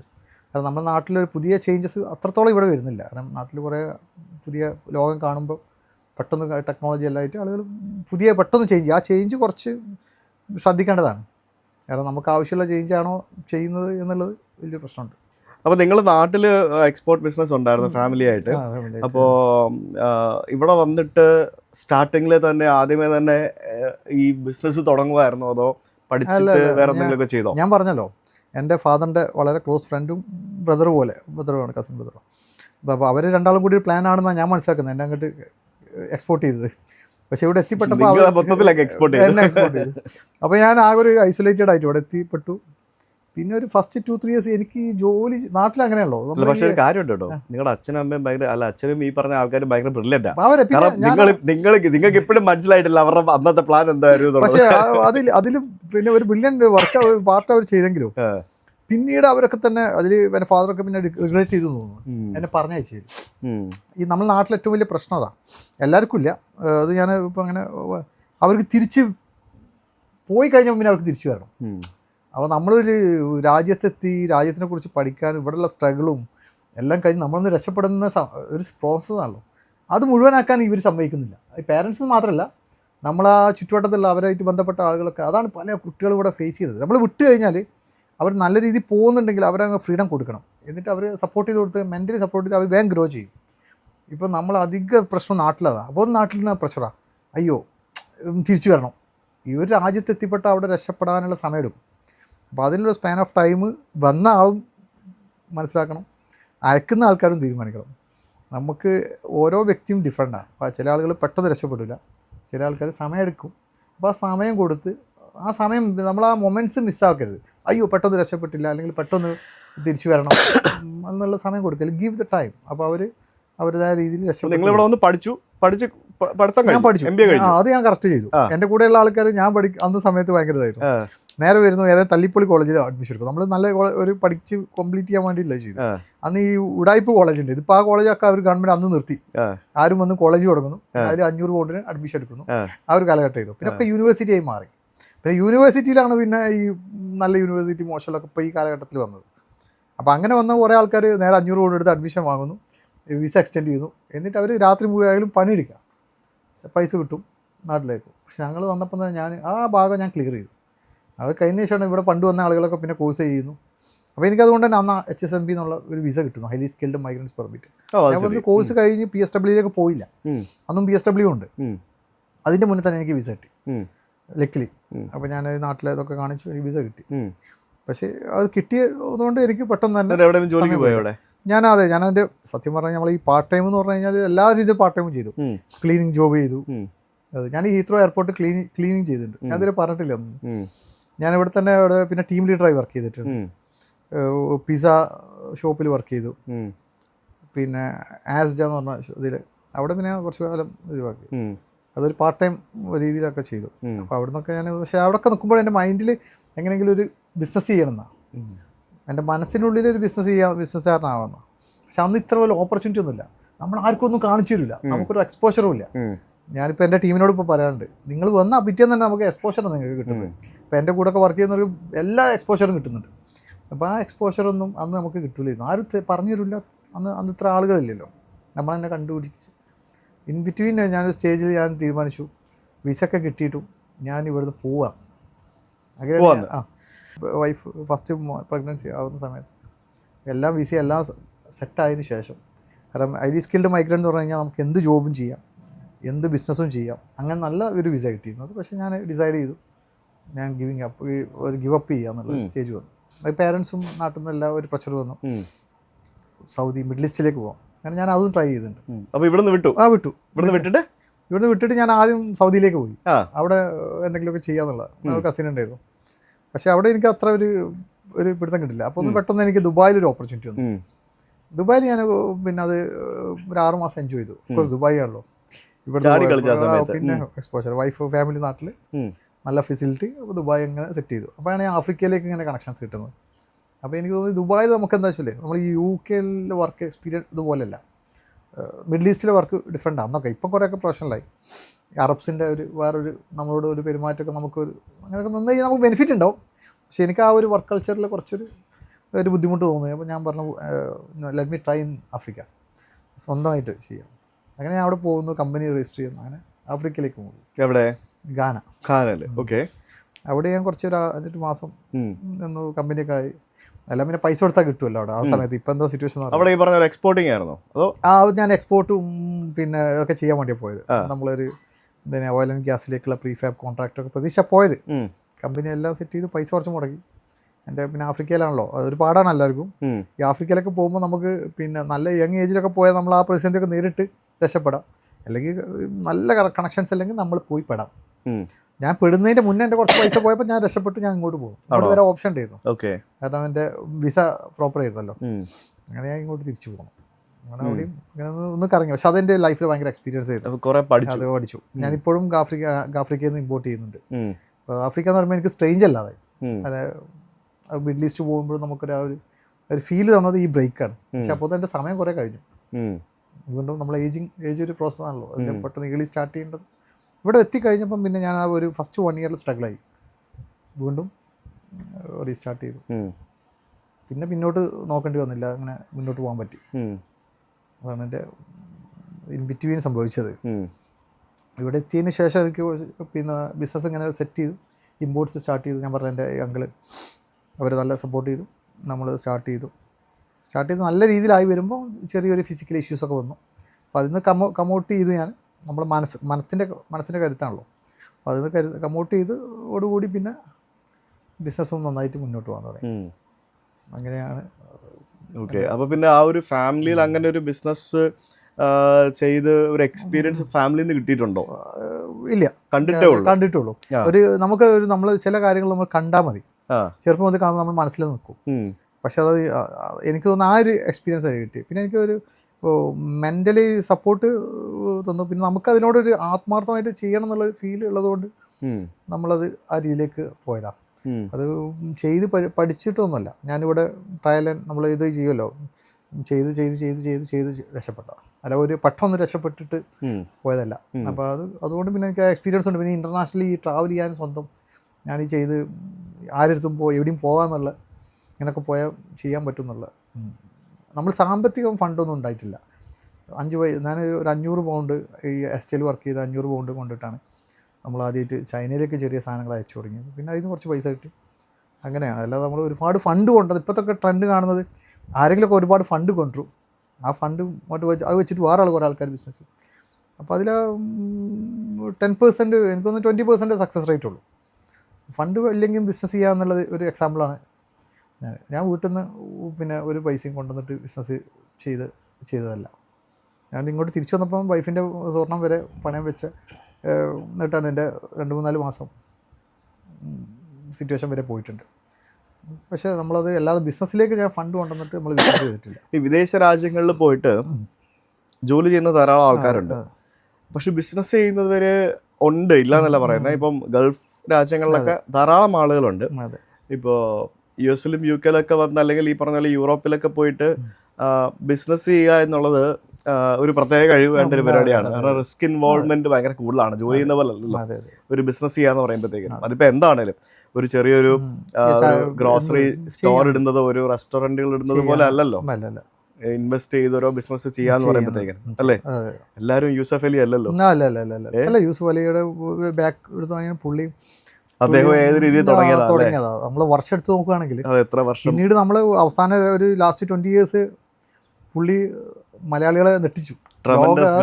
പിന്നെ ആര് കേട്ടാലും എല്ലാവരും അറിയാം നമ്മളൊരു ബ്രാൻഡായി മാറിയില്ല. അതെല്ലാവർക്കും നടക്കുന്ന കാര്യമല്ല. എല്ലാവരും യൂസഫ് അലി ശ്രമിക്കാതിരിക്കുക എന്നാണ്. പിന്നെ എല്ലാവരും നമ്മളാവാൻ ശ്രമിച്ചു കഴിഞ്ഞാൽ പല ആളുകളും പരാജയപ്പെട്ടത് യൂസഫ് അലി ശ്രമിച്ചിട്ടാണ്. നല്ല രീതിയിൽ പോയിക്കൊണ്ടിരുന്ന കുറേ ആളുകൾ. നമ്മൾ അങ്ങനെയല്ല, നമ്മളതൊക്കെ ഓരോരുത്തരാണ്. എല്ലാവർക്കും ലാലേട്ടനാകാൻ പറ്റില്ലല്ലോ. പക്ഷേ അവരൊക്കെ നമുക്ക് ഇൻസ്പയർ ചെയ്യാൻ പറ്റും. പുള്ളിയൊക്കെ ചെയ്യുന്നതിന് ചെറിയൊരു 0.11% നമ്മൾ ഇൻസ്പയർ ചെയ്തിട്ടാണ് നമ്മൾ ചില കാര്യങ്ങൾ ചെയ്യുന്നത്. അതെ, നമ്മൾ ആ ഒരു ട്രേഡിംഗ് ആണല്ലോ, എക്സ്പോർട്സും. അപ്പോൾ അതിൽ ഈ ട്രേഡിങ്ങിൽ ഇപ്പം നിങ്ങൾ കൂടുതലും ഞാൻ കാണുന്നത് ഈ പെരിഷബിൾ ഐറ്റംസ് ഒക്കെ ആണല്ലോ കൂടുതൽ ചെയ്യുന്നത്. വെജിറ്റബിൾസ്, ഗ്രോസറീസ്, ഇങ്ങനെയുള്ള സംഭവങ്ങളല്ലേ. ഈ വെജിറ്റബിൾസ് എന്നൊക്കെ പറയുമ്പോഴത്തേക്കിനും ഇത് ഈ ഇപ്പൊ UK എന്ന് പറയുന്നത് വെജിറ്റബിൾസിന്റെ കാര്യത്തിൽ എനിക്ക് തോന്നുന്നു ഒരു കംപ്ലീറ്റ്ലി ഡിപ്പെൻഡ് ചെയ്യുന്ന ഒരു രാജ്യമാണ്. കാരണം ഇവിടെ പ്രൊഡക്ഷൻ കോസ്റ്റ് കൂടുതലാണ്. ഇവിടുത്തെ പ്രൊഡക്ഷൻ ഉണ്ടെങ്കിൽ തന്നെ ഇവിടെ തികയത്തില്ല. പലതും ഫാമിംഗ് കുറവാണ്. ഇവിടെ ഫാമിംഗ് ഇല്ല, ക്ലൈമറ്റ് അതിനെ സപ്പോർട്ട് ചെയ്യാത്തതുകൊണ്ട്. വിന്റർ ഉള്ള രാജ്യങ്ങളാണ്. അപ്പം സീസണൽ അനുസരിച്ചിട്ട് പല രാജ്യങ്ങളിൽ നിന്നും ഇങ്ങോട്ട് കൊണ്ടുവരിക എന്നുള്ളതാണ്. അപ്പോൾ ഈ വെജിറ്റബിൾസ് ഒക്കെ കൊണ്ടുവരുമ്പോഴത്തേക്കും ഭയങ്കര റിസ്ക് ഇൻവോൾവ് ആണ്. തീർച്ചയായിട്ടും. കാരണം വെച്ചാൽ ഞാൻ തുടങ്ങിയ സമയത്തൊക്കെ, ഞാൻ തുടങ്ങുന്ന കാലത്തൊക്കെ ഈ ഫ്രൂട്ട് ആൻഡ് വെജ് ഇമ്പോർട്ടിൻ്റെ ഒരു അവസാന സ്റ്റേജാന്ന് പറയും. അതായത് അത് നല്ലൊരു കാലഘട്ടം ഉണ്ടായിരുന്നു. ഒരു കാലഘട്ടം ഒരു 90s to 2000 ഭയങ്കര നല്ല ബ്യൂട്ടിഫുൾ ടൈമാണ്. പിന്നീട് യൂറോപ്പിലേക്കും ആഫ്രിക്കയിലേക്കും ഒക്കെ ഇതിൻ്റെ ഫാമിങ് മാറി. നമ്മുടെ നാട്ടിൽ കിട്ടുന്ന സാധനങ്ങൾ വളരെ ചീപ്പായിട്ട് സെൻട്രൽ അമേരിക്കയിൽ നിന്നും ഈ യൂറോപ്പിലും ആഫ്രിക്കയിലൊക്കെ പ്രൊഡക്ഷൻ തുടങ്ങി. അങ്ങനെ വന്നു കഴിഞ്ഞപ്പം കോസ്റ്റ് വളരെ കുറവായി. പിന്നെ ഇല്ലീഗലായി ചെയ്യുന്ന ആൾക്കാരുണ്ടായിരുന്നു. അപ്പോൾ അവരൊക്കെ കോമ്പീറ്റ് ചെയ്യാന്ന് പറഞ്ഞു കഴിഞ്ഞാൽ ഒരു ബുദ്ധിമുട്ടാണ്. നമ്മൾ തുടങ്ങിയത് നല്ല സമയത്തായിരുന്നു. അത് കഴിയുന്നതോടുകൂടി അതിൻ്റെ ഒരു ബാഡ് ടൈം വന്നു. പക്ഷേ നമ്മൾ അതോടുകൂടി തന്നെ ഞാനും ആ ഒരു ട്രെൻഡ് മനസ്സിലാക്കിയിട്ട് നാട്ടിൽ നിന്ന് ചെയ്യുന്നത് കുറച്ചു. നമ്മുടെ നാട്ടിലെ പച്ചക്കറികളൊക്കെ ആഫ്രിക്കയിൽ നിന്ന് കിട്ടുമോ? പല രാജ്യത്തു നിന്നും കിട്ടാൻ തുടങ്ങി. പിന്നെ നമ്മുടെ കറിവേപ്പിലൊക്കെ കിട്ടും. നമ്മളെ യൂറോപ്പ് കിട്ടാൻ തുടങ്ങി. കറിവേപ്പിലൊക്കെ പിന്നെ യൂറോപ്പിൽ തന്നെ കിട്ടാൻ തുടങ്ങി. അപ്പോൾ അങ്ങനെ വന്നപ്പോൾ കറിവേപ്പിലൊക്കെ ഭയങ്കര ഇവിടെ ആൾറെഡി റെസ്ട്രിക്റ്റഡ് ആയി, ഇഷ്യൂസ് വന്നു. പെസ്റ്റിസൈഡ് നമ്മുടെ നാട്ടിലൊക്കെ ഇപ്പം അതിൻ്റെ ഇടയിൽ ഒന്ന് ഓപ്പൺ ചെയ്തിരുന്നു. അപ്പോൾ ബുദ്ധിമുട്ട് വന്നു. ഈ നമ്മളെല്ലാവരും നാട്ടിൽ പറയുന്ന കാര്യമാണ്, നമ്മുടെ നാട്ടിൽ നല്ല വെജിറ്റബിൾസ് കിട്ടാനില്ല, നല്ലതല്ല എക്സ്പോർട്ട് ക്വാളിറ്റി എന്ന് പറഞ്ഞുകൊണ്ട് പോകും. എന്നിട്ട് ഇതെല്ലാം കൂടെ തഴഞ്ഞതും ബാക്കിയുള്ള സാധനങ്ങളാണ് നമ്മുടെ നാട്ടിൽ കിട്ടുന്നതെന്ന് പറയുന്നുണ്ട്. ശരിക്കും അത് ശരിയാണോ? അങ്ങനെയാണല്ലേ? നമ്മൾ ഇപ്പോൾ ഈ വലിയ സൂപ്പർ ചെയിനൊക്കെ വന്ന പോലത്തെ ചെയിനുകളൊക്കെ വന്നപ്പോൾ അവിടെ നല്ലത് കാണുന്നുണ്ട്. അല്ലാതെ നമ്മുടെ നാട്ടിൽ ഓഫ് കോഴ്സ് സഹായപ്പെടുന്ന സാധനം തന്നെ കിട്ടുന്നുള്ളൂ. ബാക്കിയെല്ലാം പുറത്തേക്ക് പോവാം. നല്ല ക്വാളിറ്റി ഇഷ്യൂസ് ഉണ്ട്. ഇപ്പോൾ പെസ്റ്റിസൈഡ് സാധനങ്ങൾ ഇങ്ങോട്ട് വന്നു കഴിഞ്ഞാൽ ഇവിടെ റെസ്ട്രിക്റ്റഡ് ആണ്. ഇപ്പോൾ നമ്മളിപ്പോൾ ഇന്ന് പോയ സൂപ്പർ മാർക്കറ്റിൽ പോയപ്പോൾ കണ്ടപ്പോഴും, പിന്നെ ഇപ്പോൾ ദുബായിലൊക്കെ ജീവിക്കുന്നവർക്ക് അറിയാം, അവിടെയൊക്കെ ലുലുവിൽ തന്നെ പോയി കഴിഞ്ഞിട്ട് നമ്മൾ അവിടുത്തെ ഓരോ സാധനങ്ങൾ കാണുമ്പോഴത്തേക്കിനും ഒന്നാമത് പല രാജ്യങ്ങളിലെ സാധനങ്ങൾ കിട്ടും. ഇപ്പൊ നമ്മുടെ ഇപ്പൊ കൊച്ചിയിൽ ലുലുമാൾ വന്നപ്പോഴാണ് വിദേശ രാജ്യങ്ങളിൽ നിന്നുള്ള ഫ്രൂട്ട്സ് നമുക്ക് കിട്ടാൻ തുടങ്ങിയത്. ഞാൻ അതിനു മുമ്പ് വേറെ എവിടെയും കണ്ടിട്ടില്ല. ഇപ്പോഴും ഇപ്പം നമുക്ക് നമ്മുടെ നാട്ടിലെ സവാള മാത്രമേ നമുക്ക് അവിടെ കിട്ടുന്നുള്ളൂ. പക്ഷെ ഇവിടെ പല ഓപ്ഷൻ ഉണ്ട്. ഇന്ത്യൻ സവാള, ആഫ്രിക്കൻ സവാള, യൂറോപ്യൻ സവാള എന്നൊക്കെ പറഞ്ഞ് പല ഓപ്ഷൻസ് കിട്ടുന്നുണ്ട്. അപ്പോൾ ഇത്തരത്തിലുള്ള ഓപ്ഷൻസ് നമുക്കിപ്പോഴും കിട്ടുന്നില്ല. അതിന് വേറെ കാരണമുണ്ട്. നമ്മൾ കൊച്ചി വലിയ പോർട്ടാണ് കാര്യങ്ങളൊക്കെ പറയുന്നുണ്ടെങ്കിലും ഒരുവിധം സാധനങ്ങളൊന്നും കൊച്ചി കൊണ്ടുവന്ന് കഴിഞ്ഞാൽ ക്ലിയർ ചെയ്യാൻ പറ്റില്ല. അതെന്താ? അതൊരു മൊണോപ്പൊളിയാണ്. മുംബൈ എയർപോർട്ട് ചെയ്യാൻ പറ്റുന്ന മുദ്ര ചെയ്യാൻ പറ്റുന്നുണ്ട്. ചെന്നൈയിൽ ചില എയർപോർട്ടുകൾ മീൻസ് പോർട്ടുകൾ പറ്റുന്നുണ്ട്. നമ്മളിപ്പോൾ ഒരു സംരംഭം തുടങ്ങി നമ്മൾ സാധനം അയക്കാൻ തുടങ്ങി കഴിഞ്ഞാൽ അത് അവിടെ പോർട്ടിൽ ഹോൾഡ് ചെയ്ത് നമ്മളങ്ങ് കറക്കി ആ സാധനം കേടിയിരുത്തി അങ്ങ് പോകുന്നൊരു സിറ്റുവേഷൻ നാട്ടിലുണ്ട്. സത്യം പറഞ്ഞാൽ നമ്മുടെ നാട്ടിലെ പോർട്ടൊക്കെ ഒന്നുകൂടി ഓപ്പൺ ആയി കഴിഞ്ഞാൽ ഒരുപാട് ഇമ്പോർട്ട്സ് നടക്കും, എക്സ്പോർട്ട്സും നടക്കും. ഞാൻ പറഞ്ഞ ഇല്ലീഗൽ അല്ലാത്ത ലീഗലായിട്ടാണ്. അപ്പോൾ അതിന് കുറേ റെസ്ട്രിക്ഷൻസാണ് പ്രത്യേകിച്ചും കേരളത്തിൽ. അത് ഗവൺമെൻറ് എന്തുകൊണ്ടും അത് ഇനീഷ്യേറ്റീവ് എടുക്കുന്നതല്ല. ആ ബിസിനസ്സൊക്കെ തമിഴ്നാട്ടിലേക്ക് പോവാം, അല്ലെങ്കിൽ ബോംബെയിലേക്ക് പോവാം. എനിക്കറിയാം, ഞാൻ കേട്ടിട്ടുണ്ട്. ഇപ്പം ചെന്നൈയിൽ സാധനം ക്ലിയർ ചെയ്യിച്ചിട്ട് കൊച്ചിയിലേക്ക് കൊണ്ടുവരുന്ന. അപ്പോൾ ഇന്ത്യ കൺട്രി എന്നുള്ള ഏത് എവിടെ സ്റ്റേറ്റിൽ വന്നാലും പിന്നെ ഒരേ സാധനമാണല്ലോ വരുന്നത്. അപ്പോൾ നമ്മൾ അതിന് എന്താണ് എനിക്ക് ഇപ്പോൾ മനസ്സിലാവുന്നില്ല. കസ്റ്റംസ് എന്തുകൊണ്ടാണ് അതിനൊരു ഇഷ്യൂസ് വരുത്തുന്നത്, അല്ലെങ്കിൽ ഗവൺമെൻറ്റിൽ എന്തെങ്കിലുമൊക്കെ ഉണ്ടാവും, നമുക്ക് അറിയില്ല അതിനെപ്പറ്റി. അപ്പോൾ അങ്ങനെയൊക്കെ വന്നു കഴിഞ്ഞാൽ ഒരുപാട് ഇനിയും എല്ലാ ചെറിയ സംരംഭക്കാർക്കും എല്ലാവർക്കും ഇത് ഇമ്പോർട്ട് ചെയ്യാൻ പറ്റും. അവിടെ പല വെറൈറ്റി കിട്ടേണ്ടതാണ്. ഇപ്പം മേജർ വലിയ മൊണോപ്പൊളി ആളുകൾ ഷോപ്പുകളിൽ മാത്രമേ ഇതുള്ളൂ. ഫ്രൂട്ട്സിന്റെ ക്വാളിറ്റിയും ബാക്കിയുള്ള സംഭവങ്ങളൊക്കെ ശരിക്കും ഞെട്ടിപ്പിക്കുന്ന സാധനങ്ങളാണ്. നല്ല മുഴുത്ത തക്കാളി, വെളുത്തിരിക്കുന്ന തുടുത്തല്ല ചുവന്ന് തുടുത്തിരിക്കുന്ന തക്കാളി, നമ്മുടെ അടക്കം കിട്ടുന്ന ചില സമയത്തൊക്കെ കിട്ടുന്ന തക്കാളിയാണ് ഇങ്ങനെ ചൊക്കി ചുരിഞ്ഞിരിക്കുന്ന. നമ്മൾ മൊറോക്കോ പോയപ്പോൾ കണ്ടില്ല ഗ്രീൻ ഹൗസ്, മൊറോക്കോയിൽ വരെ ഗവൺമെന്റ് പ്രൊഡക്ഷൻ ഗ്രീൻ ഹൗസിലാണ് ചെയ്യുന്നത്. നമ്മുടെ ഇന്ത്യയിൽ വലിയ ഫാമിംഗ് ആണ്, ഗ്രീൻ ഹൗസ് പ്രൊഡക്ഷൻ കുറവാണ്, വളരെ കുറവാണ്. പ്രൊഡക്റ്റീവായി ക്വാളിറ്റിയുള്ള പെസ്റ്റിസൈഡ് കുറവുള്ള സാധനം ഉണ്ടാക്കുകയാണെങ്കിൽ ഗ്രീൻ ഹൗസ് വേണം. അത് ഇന്ത്യയിലില്ല. അതിൻ്റെ സാഹചര്യം കർഷകർക്ക് ഗവൺമെൻറ് കൊടുക്കും. ശരിക്കും ഈ എക്സ്പോർട്ട് ക്വാളിറ്റി എന്ന് പറയുമ്പോഴത്തേക്കും അതിനകത്ത് പെസ്റ്റിസൈഡ്സിന്റെ ഉപഭോഗം വളരെ കൺട്രോൾഡ് ആയിരിക്കും അല്ലേ? അത് അങ്ങനെ രാജ്യം ഇപ്പോൾ മിഡിൽ ഈസ്റ്റിൽ ആദ്യം ഓപ്പൺ ചെയ്തു, മിഡിൽ ഈസ്റ്റിലും കൺട്രോൾഡാണ്. ഇപ്പം കുറച്ച് ഭയങ്കര റെസ്ട്രിക്ഷനാണ്, ലീഗൽ പേപ്പേഴ്സ് ഉണ്ട്. പക്ഷെ അത് UK ഒക്കെ വരുമ്പം നമുക്ക് എന്തെങ്കിലും കണ്ടുപിടിച്ച് കഴിഞ്ഞാൽ അവർ അത് നന്നായിട്ട് ഡിസ്പോസ് ചെയ്യും. ഇവിടുന്ന് ആൾക്കാർ പണ്ട് പറഞ്ഞു കേട്ടിട്ടുണ്ട്, ഇവിടുത്തെ സൂപ്പർ മാർക്കറ്റിൽ നിന്ന് പച്ചക്കറി കൊണ്ടുവന്നു കഴിഞ്ഞാൽ കഴുകാതെ ഉപയോഗിക്കാം എന്നൊക്കെ പറഞ്ഞു കേട്ടിട്ടുണ്ട്. അത്രയ്ക്ക് വിശ്വാസം യൂറോപ്പിലൊക്കെ ഫാം ചെയ്യുന്ന സാധനങ്ങൾക്ക് ഒന്നും കഴുകുന്നത് നല്ലതാണ്. പക്ഷേ നമ്മൾ നാട്ടിൽ കമ്പയർ ചെയ്യുകയാണെങ്കിൽ എനിക്ക് തോന്നുന്നു 99% വ്യത്യാസമുണ്ട്. കാരണം ഈ ഗ്രീൻ ഹൗസിൽ വളർത്തുന്നതോടുകൂടി തന്നെ പെസ്റ്റിസൈഡ്സിൻ്റെ ഇഷ്യൂസ്, മീൻസ് ഈ തരം അസുഖങ്ങളൊക്കെ കുറവ്. അപ്പം തന്നെ പെസ്റ്റിസൈഡ് വളരെ കുറച്ച് ചെയ്താൽ മതിയോ. അതാണ് ഇതിൻ്റെ കാര്യം. നമ്മൾ ഫാമിങ്ങിൻ്റെ മെത്തേഡ് മാറ്റാത്തതാണ്. കേരളത്തിൽ തന്നെ ഒരുപാട് സ്കോപ്പ് ഉണ്ട്. വലിയ മേജർ പോർട്ട് വരാൻ പോവുക, പ്രോസസ്സിങ് യൂണിറ്റ്സുകൾ ഒരുപാട് വരാൻ പോകും. അപ്പം നമ്മുടെ നാട്ടിലെ ഫാമിംഗ് എന്ന് പറഞ്ഞു കഴിഞ്ഞാൽ പ്രൊഡക്റ്റീവായിട്ടുള്ള ഫാമിംഗ് ഇല്ല. അത് ഈ ഒരു കൺട്രോളിലുള്ള സാധനത്ത് ചെയ്തു കഴിഞ്ഞാൽ അറ്റ് എ ടൈം ഇൻവെസ്റ്റ്മെൻറ്റാണ്. അത് ചെയ്യാൻ ഗവൺമെൻറ് ഇനീഷ്യേറ്റീവ് കൊടുത്തു കഴിഞ്ഞാൽ എനിക്ക് തോന്നുന്നത് നമ്മളെ എക്സ്പോർട്ട്സ് നമുക്ക് കേരളത്തിൽ വൺ ഓഫ് ദ ബിഗ്ഗസ്റ്റ് ആവും. അതിനുള്ളൊരു സാഹചര്യം നമുക്ക് അവിടെ ഉണ്ട്. നാച്ചുറലി നമുക്ക് ആ സാഹചര്യം ഉണ്ട്. പക്ഷെ അത് ശരിക്കും ഒരു രാജ്യത്തെ സംബന്ധിച്ച് എക്സ്പോർട്ട് കൂടുമ്പോഴല്ലേ നമുക്ക് വിദേശ നാണ്യം കൂടുതൽ വരിക. ഞാൻ ഒരു സമയത്ത് പറയാറുണ്ടായിരുന്നു, നമ്മളൊരു സമയത്ത് കേരളത്തിൽ നിന്ന് ഏറ്റവും കൂടുതൽ ഇമ്പോർട്ട് ചെയ്തിരുന്നു. അപ്പോൾ ഞാൻ തന്നെ അറിയിക്കും, എനിക്ക് തോന്നുന്നത് ഏറ്റവും കൂടുതൽ മീൻസ് എയർ ഷിപ്മെൻറ്റ് ചെയ്ത് നമ്മളായിരുന്നു UK-ലേക്ക്. അപ്പോൾ എനിക്ക് തോന്നുന്നു ആ പച്ചക്കറിയൊക്കെ എയറിലാണ് കൊണ്ടിരുന്നത്. എയറിൽ അതെ. അപ്പോൾ ആ സമയത്ത് അതെ, പിന്നെ എയറിലായിരുന്നു ചെയ്തിരുന്നത്. അപ്പോൾ എയറിൽ ഒരു കിലോ തക്കാളി ഒന്നും അവിടെ നിന്ന് വരുന്നില്ല. എന്താ ഇതിപ്പോൾ കേരളത്തിൽ നിന്ന് വരുന്നത്? എന്താ നമ്മൾ നാട്ടിൽ കിട്ടുന്ന എല്ലാ ബാക്കിയുള്ള മുരിങ്ങക്ക എല്ലാ സാധനം. ഒരു കിലോ മുരിങ്ങക്ക കേരളത്തിൽ നിന്ന് ലണ്ടൻ എത്തുമ്പോൾ എത്ര രൂപ കോസ്റ്റ് വരും? വരുന്നുണ്ട്. ഇപ്പോൾ ഇവിടെ വെക്കുന്നത് 5 പൗണ്ട് ഒക്കെ റീറ്റെയിൽ വെക്കുന്നത്. പക്ഷേ ഇപ്പോൾ ഈ പറഞ്ഞ പോലെ തന്നെ മറ്റു ഓപ്ഷൻസ് ആയതുകൊണ്ട് റേറ്റ് കോമ്പറ്റീറ്റീവായി. പക്ഷേ നാട്ടിൽ അതിൻ്റെ ഒരു 5 ഇരട്ടി വരും. ഇവിടെ എത്തുമ്പോൾ 6-6 ടൈംസ് ആണല്ലേ റേറ്റ് വരും. അത് എയർലൈൻ്റെ റേറ്റ് ആണല്ലോ. അതൊന്നും പ്രോഫിറ്റ് ആണെങ്കിൽ നമ്മളൊക്കെ രക്ഷപ്പെട്ടേനെ. ഇപ്പം അതിൽ കഴിഞ്ഞ മുരിങ്ങക്കായൊക്കെ ഭയങ്കര റെസ്ട്രിക്റ്റഡ് ഇപ്പം. ഈ 1-2 ബ്രാൻഡിലൊക്കെ ഇത് കണ്ടോടുകൂടി പെസ്റ്റിസൈഡ് കൊണ്ടുകൊണ്ട് അവർ ടെസ്റ്റ് ചെയ്യുക. ടെസ്റ്റ് ഫെയിൽ ആയി കഴിഞ്ഞാൽ നമുക്ക് ഒരുപാട് ഡിസ്പോസ് ചെയ്യാറ്. വലിയ നഷ്ടങ്ങൾ വരുന്നുണ്ട്. ഇപ്പോൾ ഡിസ്പോസ് ചെയ്യാന്ന് പറഞ്ഞാൽ അവിടെ കൊണ്ട് അവർ വേസ്റ്റ് അവർ ആ ചാർജറൊക്കെ നമ്മോട് വാങ്ങി അവരോട് കണ്ടു കളയും. അത് കളയണം, അതിന്റെ പൈസ വാങ്ങിക്കും. കളയാനുള്ള പൈസ വാങ്ങിക്കും, പിന്നെ തിരിച്ചയക്കും. ചിലപ്പോൾ നമ്മൾ അധികം ദേഷ്യം കാണിച്ചാൽ അവർ തിരിച്ചയക്കും ചെയ്യും. അപ്പോൾ റീ എക്സ്പോർട്ട് ചെയ്യും. അപ്പോൾ റീ എക്സ്പോർട്ട് ചെയ്ത് കഴിഞ്ഞാൽ സെൻട്രൽ ഗവൺമെൻറ്റിലേക്ക് നോട്ടിഫിക്കേഷൻ പോകും, എക്സ്പോർട്ടർക്കും പ്രശ്നമാണ്. അപ്പോൾ കഴിയുന്നവരെ വരെ ഡിസ്പോസ് ചെയ്ത് കഴിഞ്ഞാൽ നമ്മളെ പൈസ പോയിന്നേ ഉള്ളൂ. റീ എക്സ്പോർട്ട് ചെയ്ത് കഴിഞ്ഞാൽ നമ്മളെ എക്സ്പോർട്ടർക്കും ബുദ്ധിമുട്ടാണ്. കുറച്ച് റെസ്ട്രിക്റ്റഡ് ആയിട്ടുള്ള, കാരണം ഇത് കേട് വരുമല്ലോ 2 ദിവസം വെച്ച് കഴിഞ്ഞാൽ. പിന്നെ ഏറ്റവും നല്ല റിസ്ക് ഉള്ള 24/7 ഡെഡിക്കേറ്റ് ചെയ്ത് നോക്കാത്തവർക്ക് പറ്റിയ ബിസിനസ് അല്ലത്. പല ആളുകളും പെട്ടെന്ന് ചെയ്യുന്നുണ്ട്, പിന്നെ കാണുന്നില്ല. ഞാൻ ഒരു 10 വർഷത്തിൻ്റെ ഇടയിൽ ഒരുപാട് ആൾക്കാർ വന്നു പോകുന്നുണ്ട്. കാരണം എന്ന് വെച്ചാൽ ഡെഡിക്കേറ്റ് ചെയ്ത് ചെയ്യാൻ പറ്റാത്തവർക്ക് ഇത് പറ്റില്ല. റെഗുലറായിട്ട് കൺസിസ്റ്റൻ്റായി ചെയ്യേണ്ട ബിസിനസ്സാണ്. ലുലുവിൻ്റെ ഒക്കെ സക്സസ്സും അതാണ്. അവരുടെ ടീം ഈസ് വെരി ഡെഡിക്കേറ്റഡ്. അപ്പോൾ ഈ പെരിഷബിളൊക്കെ അവർ ലോകത്തു നിന്നൊക്കെ സോഴ്സ് ചെയ്യുന്നതുകൊണ്ട് ചെയ്യുന്ന അവരുടെ ടീം അവർ കറക്റ്റ് ചെയ്യുന്നുണ്ട്. അല്ലെങ്കിൽ അവർ മറ്റുള്ള കമ്പനികളൊക്കെ വേറെ ആൾക്കാർ ചെയ്യുന്നത്. ഇല്ല, പിന്നെ സഹീർ ഭായിനെ പോലെ സേഫ് ആയിട്ടുള്ള സാധനങ്ങൾ ചെയ്യണം. സഹീർ ഭായിയുടെ സാധനങ്ങളൊന്നും ചീത്തയായി പോകാൻ പറ്റുന്ന സാധനങ്ങളല്ല. നമ്മൾ കണ്ടില്ല, ഇപ്പോൾ കയ്യിലിട്ട സാധനം കണ്ടില്ല, ഫർണിച്ചർ, എന്നിട്ട് കയ്യിലിട്ട സാധനം കണ്ടില്ല.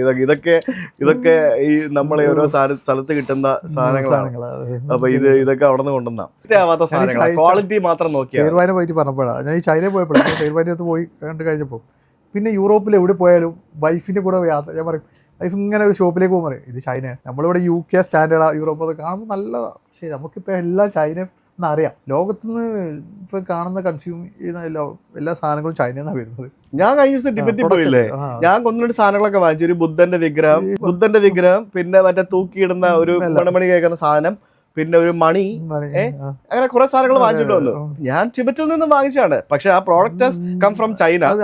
China to Delhi, Delhi to Tibet, എന്നിട്ട് ടിബറ്റിൽ നിന്ന് ഫ്ലൈറ്റ് കയറ്റി ഞാൻ ആ സാധനം കൊച്ചി എത്തിച്ചു. അതെ, അതാണ് അതിന്റെ ഒരു സത്യം. അത് വന്നു കഴിഞ്ഞോടുകൂടി നമുക്ക് ഇപ്പോൾ എവിടെ പോയാലും അതിനോട് പിച്ച. മീൻസ് ഈ ലോകത്ത് 99% സുവനീറുകളും ചൈനീസ് പ്രൊഡക്റ്റുകളാണ്. ഏത് രാജ്യത്ത് പോയാലും നമുക്ക് വാങ്ങിക്കാൻ കിട്ടുന്ന 99% സുവനീറുകളും ഫ്രിഡ്ജ് മാഗ്നറ്റുകളും എന്ത് സുവനീറുകളാണെങ്കിലും അത് ചൈനീസ് പ്രൊഡക്റ്റ് ആയിരിക്കും. അല്ല, വെരി ലിമിറ്റഡ് നമ്പർ മാത്രമേ ലോക്കൽ പ്രൊഡക്ഷൻ ഉള്ളൂ. അതെ അതെ, ചൈന ഈസ് അമേസിങ്. ചൈനയുടെ കോസ്റ്റ് ഓഫ് പ്രൊഡക്ഷൻ എന്ന് പറഞ്ഞു കഴിഞ്ഞാൽ അവർക്ക് എങ്ങനെ അത്ര റേറ്റ് കുറച്ച് ഉണ്ടാക്കാൻ പറ്റുന്നത്? ലേബർ ഡെഡിക്കേറ്റഡ് സ്റ്റാഫ് വർക്ക് ചെയ്യാം. ഞാൻ പോയൊരു ഫാക്ടറി പോയി നോക്കുമ്പോൾ എൻ്റെ മുഖത്തേക്ക് പോയി നോക്കില്ല. ഞാനിപ്പോൾ ഈ ഒരു ആവശ്യങ്ങൾക്ക് പോയപ്പോൾ ഞാൻ യാത്ര ചെയ്തപ്പോൾ അവരെല്ലാവരും വർക്ക് ചെയ്യുക. അതിൻ്റെ മാനേജറും അതിൻ്റെ ഡയറക്ടറും കൂടി എൻ്റെ കൂടെ വന്നു. വരുമ്പോൾ ഒരു 100 കണക്കിന് സ്റ്റാഫ് വർക്ക് ചെയ്യുന്നു. ഒരാൾ ഇങ്ങനെ ചെയ്തുകൊണ്ടിരിക്കുക. നമ്മൾ മുഖത്ത് നോക്കി ഒരു ഹായോ ഒന്നുമില്ല. നമ്മൾ നാട്ടിലാണെങ്കിൽ പോലും നമ്മൾ നോക്കി എന്താ എവിടുന്ന വരുന്ന നോക്കും, ഇതേതാ സാധനം നോക്കും. നമ്മളെ പറ്റി ഒരു നോട്ടമില്ല. അവരാ വർക്ക് ചെയ്യും, ഡെഡിക്കേറ്റ് ചെയ്യും. പിന്നെ അത് കഴിഞ്ഞിട്ട് അവർക്ക് അവിടെ നാടിന് ഭയങ്കരമായിട്ടുള്ള ഒരു ഇത് കൊടുത്തു, ഇൻഫ്രാസ്ട്രക്ചർ ഡെവലപ്പ് ചെയ്ത് കൊടുത്തിട്ടുണ്ട്. അപ്പോൾ അവർ ലൈഫ് എൻജോയ് ചെയ്യുന്നുണ്ട്. നൈറ്റ് ലൈഫും മറ്റു കാര്യങ്ങളൊക്കെ ആയിട്ട് ലൈഫ് ഉണ്ട് അവർക്ക് ഉണ്ടെന്ന് തോന്നുന്നു. വർക്ക് ചെയ്യുന്ന സമയത്ത് നന്നായി വർക്ക് ചെയ്യുന്നു. മറ്റു പാർട്ടുണ്ട്. നമ്മുടെ നാട്ടിൽ വർക്ക് ചെയ്ത് കഴിഞ്ഞാൽ പിന്നെ വൈകുന്നേരം ആയി കഴിഞ്ഞാൽ എൻ്റർടൈൻമെൻറ്റ് ഇല്ലല്ലോ. അതെ അതെ, അപ്പോൾ അവർ ചെറിയ ശമ്പളം കിട്ടിയാലും കുഴപ്പമില്ല. അഫോർഡബിളാണ്, കാറുകൾ അഫോർഡബിളാണ്, നമ്മുടെ ജീവിതം അഫോർഡബിൾ ആണ് ശരിക്കും. ഇപ്പോൾ ഒരു മാസം ഇന്ത്യയിൽ ജീവിക്കുന്ന അതേ കോസ്റ്റ് അല്ലെങ്കിൽ ഒരു ട്രാവൽ ചെയ്യുകയാണെന്നിരിക്കട്ടെ, ട്രാവൽ ചെയ്യുമ്പോഴാണ് നമ്മൾ ഹോട്ടലൊക്കെ എടുക്കുന്നത്. ഒരു മാസം ഇന്ത്യയിൽ ട്രാവൽ ചെയ്യുന്നതിൻ്റെ അതിലും കുറച്ച് കോസ്റ്റിൽ നമുക്ക് ചൈന ട്രാവൽ ചെയ്യാൻ പറ്റും. നമ്മളിപ്പോൾ ഇന്നുമായി നമ്മളിപ്പോൾ ഒരു 20,000 രൂപ ഒന്നും ചെയ്തില്ല, നമ്മൾ 30,000 ആവും ഇല്ലേ നമ്മൾ ഹോട്ടലിൽ വന്നല്ലേ.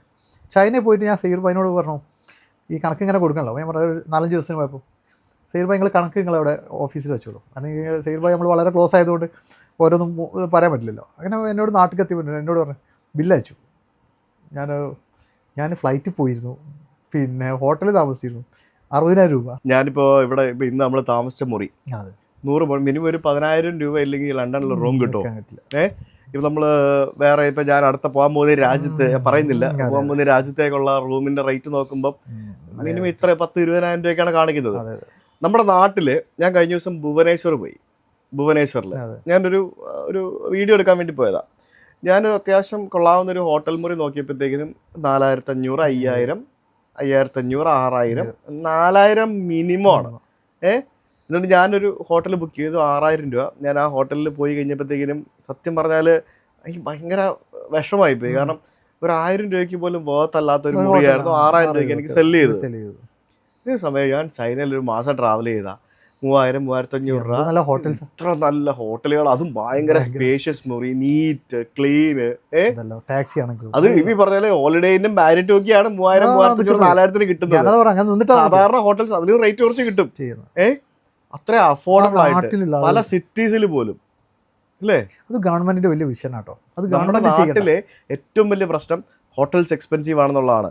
ഈ തായ്ലൻഡിലും മലേഷ്യയിലും സിംഗപ്പൂർ പോട്ടെ, ഒരു എക്സെപ്ഷൻ ഉണ്ട്. തായ്ലൻഡും മലേഷ്യയും സൗത്ത് ഈസ്റ്റ് ഏഷ്യയൊക്കെ ആൾക്കാർ പോകുന്നത് ഭയങ്കര അഫോർഡബിൾ ആണ്. നല്ല റിസോർട്ടുകൾ കിട്ടും. ഇപ്പൊ ഇന്തോനേഷ്യയിൽ ബാലി പോയി കഴിഞ്ഞാൽ നല്ലൊരു പൂൾ വില്ല കിട്ടും 10,000 രൂപയ്ക്ക്. ഇന്ത്യയിൽ എനിക്ക് തോന്നുന്നു ടൂറിസത്തിന് അത് എഫക്റ്റീവ് ഇങ്ങനെ പോകാൻ ഭയങ്കരമായിട്ട്. നമ്മുടെ നാട്ടിലേക്ക് ഇപ്പൊ ബ്രിട്ടീഷ് ഇങ്ങോട്ട് വരുന്നതിന് പകരം നല്ല ബാലിയിലേക്ക്.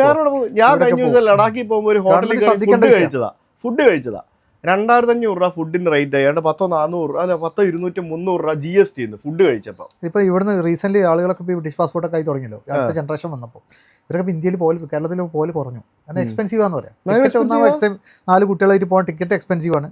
അവിടെ എത്തിക്കഴിഞ്ഞാലും നമ്മൾ വിചാരിക്കും 1,000 രൂപ അല്ല 500 രൂപ അല്ല 10,000. ഇത് ഭയങ്കരമായിട്ട്, അതായത് അവിടെ ജീവിക്കുന്നവർക്ക് ഓക്കെ. ഇപ്പം സാധാരണ രീതിയിൽ ഞാൻ എൻ്റെ വീട്ടിൽ താമസിച്ച് ഞാൻ വീട്ടിൽ കഴിക്കുന്നവർക്ക് ഓക്കെ. പക്ഷേ നമ്മുടെ നാട്ടിൽ ട്രാവൽ ചെയ്യുമ്പോൾ ഭയങ്കര ഹോളിഡേ എന്ന മൂഡിലേക്ക് വന്നു കഴിഞ്ഞാൽ ഭയങ്കര എക്സ്പെൻസീവ് ആവുകയാണ്. അതിനുള്ളൊരു നാച്ചുറൽ എന്തുമാത്രം റിസോഴ്സസ് ഉണ്ട്. അപ്പോൾ അതൊക്കെ യൂസ് ചെയ്ത് ഒന്ന് എക്സ്പെൻസ് കുറച്ചുള്ള ഗവൺമെന്റ് പ്രൊജക്ട്സുകളൊക്കെ ഉണ്ട്. ടാക്സും അതിനകത്ത് ഏറ്റവും വലിയ പ്രശ്നമാണ്. ടാക്സിന്റെ മുകളിൽ ടാക്സ് വരുന്നു. ടാക്സിന്റെ മുകളിൽ ടാക്സ്. ഒരു ഹോട്ടൽ റൂമിന് എത്ര രൂപ ടാക്സ് വരുന്നു? ഈ രാജ്യത്ത് നിന്ന് പോയ ആൾക്കാരെ തിരിച്ച് സ്പെൻഡ് ചെയ്യുന്നത് കുറയുന്നുണ്ട്. കാരണം അവർക്ക് അഫോർഡ് ചെയ്യാൻ പറ്റാത്തതുകൊണ്ട്. അത് ആഗ്രഹമില്ലായിട്ടല്ല. അപ്പോൾ നമുക്ക് UK സെറ്റിൽ ആയ ആൾക്ക് ഇന്ത്യയിലും സെറ്റിൽ ആവണമെന്നുണ്ട്. വളരെ സെറ്റിൽഡ് ആയിട്ട് എസ്റ്റാബ്ലിഷ്ഡ് ആയ ആൾക്കാർക്ക് മാത്രമേ ആ എക്സ്പെൻസ് മീറ്റ് ചെയ്യാൻ പറ്റുന്നുള്ളൂ. ഇപ്പോൾ നിങ്ങൾക്ക് ഇവിടെ നിന്ന് മൊറോക്കോയിൽ പോകണം എത്ര രൂപ ഫ്ലൈറ്റ് ടിക്കറ്റ് ആവും? അതെ, നമ്മൾ അഡ്വാൻസ് ആയി ബുക്ക് ചെയ്ത് കഴിഞ്ഞാൽ നമുക്ക് 20,000 രൂപ 5,000 രൂപ കിട്ടും. 5,000 രൂപയ്ക്ക് താഴെ കിട്ടും. 4 മണിക്കൂർ ഫ്ലൈ ഉണ്ട്. ഇവിടെ നിങ്ങൾക്ക് യൂറോപ്പിൽ എവിടെ പോകണമെന്നുണ്ടെങ്കിലും ലാസ്റ്റ് ടൈം ബുക്ക് ചെയ്താലും 10,000-12,000 രൂപ ആവും. അല്ലെങ്കിൽ 1,000 രൂപ 2,000 രൂപയ്ക്ക് നിങ്ങൾക്ക് ടിക്കറ്റ് കിട്ടും. ഞാൻ കഴിഞ്ഞ ദിവസം ലഡാക്കിൽ നിന്ന് എൻ്റെ ഫാമിലി, ഞാനും ഭാര്യയും കൊച്ചും കൂടെ, ഞങ്ങൾ 3 പേര് ലേയിൽ നിന്നും കൊച്ചി വരാൻ വേണ്ടി 55,000 രൂപ 55,000 റുപ്പീസായി ഇൻഡിഗോയ്ക്ക് ടിക്കറ്റ് വന്നു. അത് ഞാൻ കഴിഞ്ഞ 1 മാസം മുന്നേ ബുക്ക് ചെയ്താൽ. ഞാൻ ഡെയിലി റേറ്റ് നോക്കും. ഒരാൾക്ക് 15,000 17,000 റുപ്പീസ് ആണ് ലേ ടു കൊച്ചി. അതിന് ഇവിടെ എന്താ ഈ അതേസമയം you can fly to Bangkok for 5,000 6,000 rupees from Kochi. കാരണം ആ രാജ്യം ആ ഫ്ലൈറ്റിന് ആ ഫെസിലിറ്റി കൊടുക്കുന്നുണ്ട്. അത്ര റേറ്റ് കുറവാണ്. റേറ്റ് കുറക്കുന്നു, അവിടെ എയർപോർട്ട് ചാർജ് കുറക്കുന്നുണ്ട്. നമ്മുടെ നാട്ടിൽ എത്ര റേറ്റ് ആണ് വാങ്ങിക്കുന്നത്? ട്രാൻസ്പോർട്ടേഷൻ കുറച്ചാൽ തന്നെ ടൂറിസം നന്നാവും. ഈ 55,000 രൂപയുടെ ടിക്കറ്റില് ഏകദേശം 10,000 രൂപയോളം ടാക്സാ. ഇപ്പം അതുകൊണ്ട് ആളുകൾ ഹോളിഡേ പോകുന്നില്ല. അപ്പോൾ നമ്മുടെ ഇന്ത്യയിൽ നിന്ന് വന്ന ആളുകൾ, കേരളത്തിൽ നിന്ന് വന്ന് മൈഗ്രേറ്റ് ചെയ്ത ആളുകൾ കേരളത്തിലേക്ക് തിരിച്ചു പോകാതിരിക്കാനൊരു കാരണം ഇതാണ്. ഓപ്ഷൻസ്, യൂറോപ്പ് ഓപ്ഷൻസ് ഉണ്ട്, അവർക്ക് എൻജോയ് ചെയ്യാം. നാട്ടിൽ പോകുമ്പോൾ എക്സ്പെൻസ് ആലോചിച്ച് പോകാതിരിക്കുക, അവർക്ക് ആഗ്രഹമില്ലായിട്ടില്ല. ഞാൻ ആ ഒരു കാര്യം നോക്കുമ്പോൾ നമ്മുടെ ഗവൺമെൻറ് അതിലൊക്കെ ഒന്നുകൂടി ആ സ്പെൻഡ് ചെയ്യേണ്ട പൈസ നല്ല യൂറോപ്പ് കൊണ്ടുപോയി സ്പെൻഡ് ചെയ്ത് തീർക്കുക അവർ. പിന്നെ വേറൊരു ഇതിപ്പോൾ നമ്മൾ കാണുന്നത്, ഇപ്പോൾ നിങ്ങൾ ഇങ്ങോട്ട് മാറി, ഫാമിലിയായിട്ട് മാറി.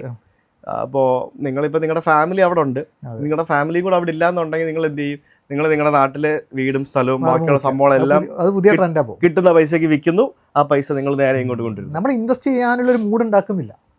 അവിടെ ഇൻവെസ്റ്റ് ചെയ്യാനുള്ള, ഇപ്പോൾ നമ്മളൊക്കെ എന്തൊക്കെ പറഞ്ഞാലും ഇന്ത്യക്കാരാണല്ലോ, നമ്മൾ നാട്ടിൽ നിന്ന് പോയ ആൾക്കാരാണ്. നമ്മളെപ്പോലെ ഈ വരുന്ന മൈഗ്രേഷൻ ചെയ്ത ആൾക്കാരെ അവിടെ എല്ലാം കൂടി വിറ്റ് പോക്കുന്നൊരു നിയമ കുരുക്കിലാണ് നമ്മൾ ആക്കി വെച്ചിട്ടുണ്ട്. അപ്പോൾ അതുകൊണ്ട് ആൾക്കാർ ഇൻവെസ്റ്റ് ചെയ്യാനും പേടിയപ്പോൾ അവിടെ ഇൻവെസ്റ്റ്മെൻറ്റ് മൂടുള്ള ഈ പ്രവാസികളായ ആൾക്കാർക്ക് ഈ വേറെ നാട്ടിൽ പോയി സിറ്റിസൺഷിപ്പ് എടുത്ത ആൾക്കാരാണെങ്കിൽ പോലും ആ ഒരു നമ്മൾ OCI ഒക്കെ ഉണ്ടല്ലോ, ആ ബെനിഫിറ്റൊക്കെ ഒന്നുകൂടി ഹെൽപ്പ് ചെയ്ത് കൊടുക്കണം. ശരിക്കും പറഞ്ഞാൽ എൻ്റെ അഭിപ്രായത്തിൽ ഈ ഡ്യുവൽ സിറ്റിസൺഷിപ്പ് ഇന്ത്യ എത്രയും പെട്ടെന്ന് കൊണ്ടുവരണമെന്നാണ് ഞാൻ പറയുന്നത്. ഒരുപാട് ഇൻവെസ്റ്റ്മെൻറ്റ് വരും, ഭയങ്കരമായിട്ട് അത് ഇന്ത്യനെ തന്നെ സഹായിക്കും. ഇപ്പോൾ ഇന്ത്യൻ പാസ്പോർട്ട് ഉപേക്ഷിക്കുന്ന എത്ര ആൾക്കാരാണ്. നമ്മളെ ആൾക്കാർ സ്കിൽഡാണ്, പുറത്ത് പോയ ആൾക്കാരെല്ലാം നല്ല സ്കിൽഡാണ്, എഫിഷ്യൻ്റാണ്, സാമ്പത്തികമായിട്ടുണ്ട്. അപ്പോൾ അവർ തിരിച്ച് ഇന്ത്യയിലേക്ക് ഇൻവെസ്റ്റ് ചെയ്യാൻ പറ്റും. ഈ ഡ്യുവൽ സിറ്റിസൺഷിപ്പ് കൊണ്ടുവന്നു കഴിഞ്ഞാൽ ഇന്ത്യക്ക് തന്നെ ബെനിഫിറ്റ് ഉണ്ടാവുള്ളൂ. കാരണം ഇന്ത്യൻ പൗരത്വം ഉപേക്ഷിക്കുന്നവരുടെ എണ്ണം കുറയും. പല രീതിയിൽ ഇന്ത്യക്ക് സ്കിൽഡായിട്ട് ആൾക്കാരാണല്ലോ മേജർ പുറത്ത് പോയി രക്ഷപ്പെടുന്നത്. അതെ, സ്കില്ല് ഇന്ത്യയിലേക്ക് തിരിച്ചു വരുമല്ലേ, അവരുടെ മക്കളായിട്ട് തിരിച്ചു വരുന്നത്. പക്ഷെ ഇന്ത്യയിൽ വന്ന് ജോലി ചെയ്യുന്ന ആൾക്കാർ ഇഷ്ടം പോലെ ഉണ്ട് കേട്ടോ.